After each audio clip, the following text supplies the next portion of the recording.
क्या कभी सोचा है कि दुनिया की पहली महान यूनिवर्सिटीज मतलब एकदम टॉप क्लास की वो आखिर थीं कहाँ? चलिए आज समय में थोड़ा पीछे चलते हैं। उस प्राचीन भारत की दुनिया में जहां ज्ञान के दो असली टाइटन्स का राज था, तक्षशिला और नालंदा। जरा सोचकर देखिए, अगर दुनिया की पहली ग्लोबल यूनिवर्सिटीज ऑक्सफोर्ड या हार्वर्ड नहीं बल्कि भारत में होती, और वो भी कोई 100-200 साल नहीं बल्कि हजारों साल पहले। आज हम इसी सवाल का जवाब ढूंढने निकले हैं तक्षशिला और नालंदा की इनक्रेडिबल कहानियों के जरिए। तो सवाल ये उठता है कि प्राचीन भारत की शिक्षा में ऐसा क्या खास था, मतलब क्या अलग था। देखिए, ये सिर्फ किताबों और लेक्चर तक की बात नहीं थी, बल्कि ये तो जीने का एक तरीका था। जरा इस बात पे गौर कीजिए, यहाँ पढ़ाई का मकसद सिर्फ एक डिग्री हासिल करना नहीं था। नहीं, असल मकसद था एक इंसान के तौर पर खुद को बेहतर बनाना, अपने किरदार को गढ़ना और समाज के प्रति अपनी जिम्मेदारी को समझना। ये सोच ही अपने आप में कितनी गहरी है ना? अब जरा इस टाइमलाइन पर एक नजर डालिए। तक्षशिला और नालंदा के बीच कितना लंबा, कितना बड़ा फासला है। इसका मतलब यह है कि हम यहाँ शिक्षा के दो बिल्कुल अलग अलग जमानों की बात कर रहे हैं, और यकीन मानिए, दोनों की ही अपनी एक गजब की कहानी है। तो चलिए सबसे पहले मिलते हैं प्राचीन भारतीय शिक्षा के पहले महानायक से, तक्षशिला। यह जगह ज्ञान की दुनिया में सच में एक पथ प्रदर्शक थी, एक असली पायोनियर। एक मिनट के लिए बड़े बड़े लेक्चर हॉल और हॉस्टल वाली यूनिवर्सिटीज को भूल जाइए। तक्षशिला का सिस्टम आज से एकदम अलग था। इसे ऐसे समझिए कि यह अपने समय के बेस्ट प्रोफेसर्स की मास्टर क्लासेस का एक हब था, जहां स्टूडेंट्स सीधे गुरुओं से वन ऑन वन सीखते थे। यह सिर्फ किताबी बातें नहीं होती थीं।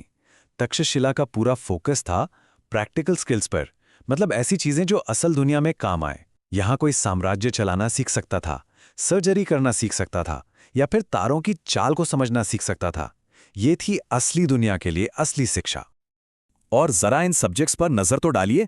राजनीति, मिलिट्री साइंस, सर्जरी तक सब कुछ कवर किया जा रहा था। ये तो किसी भी मॉडर्न यूनिवर्सिटी के सिलेबस जैसा लग रहा है ना?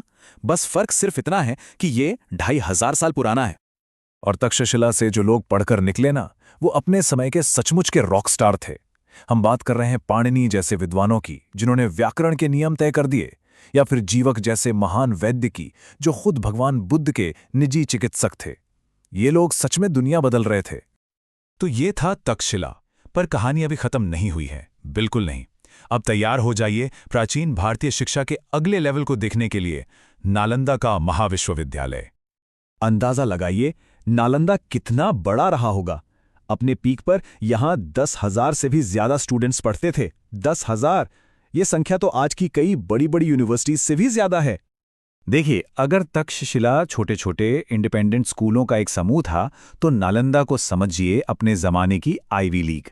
यहाँ एक बहुत बड़ा ऑर्गेनाइज्ड कैंपस था, एक प्रॉपर एडमिनिस्ट्रेशन था, और यहाँ तक कि एक चांसलर भी थे। हाँ, यहाँ का मेन फोकस बौद्ध दर्शन पर जरूर था, लेकिन इसके नाम से कोई गलतफहमी न पाले। नालंदा सिर्फ एक मठ नहीं था।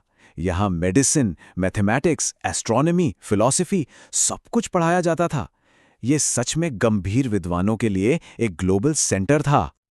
और बात करें यहाँ की लाइब्रेरी की, अरे वो तो अपने आप में एक लेजेंड थी। हम उस समय की दुनिया की सबसे बड़ी, सबसे रिच लाइब्रेरी की बात कर रहे हैं। सोचिए, पूरे एशिया की सबसे कीमती पांडुलिपियां यहाँ मौजूद थी। ये भारत का अपना लाइब्रेरी ऑफ अलेक्जेंड्रिया था। ये लाइब्रेरी इतनी बड़ी थी, इतनी विशाल, कि ये एक नहीं बल्कि 3 अलग अलग इमारतों में फैली हुई थी। और नाम देखिए इनके, रत्न सागर, रत्नोधि और रत्न रंजक, मतलब रत्नों का सागर। इसमें कोई हैरानी की बात नहीं कि दुनिया भर के विद्वान नालंदा की ओर चुंबक की तरह खिंचे चले आते थे। तो इस सबसे बड़ी बात क्या निकल कर आती है, वो ये कि ये सिर्फ लोकल स्कूल नहीं थे।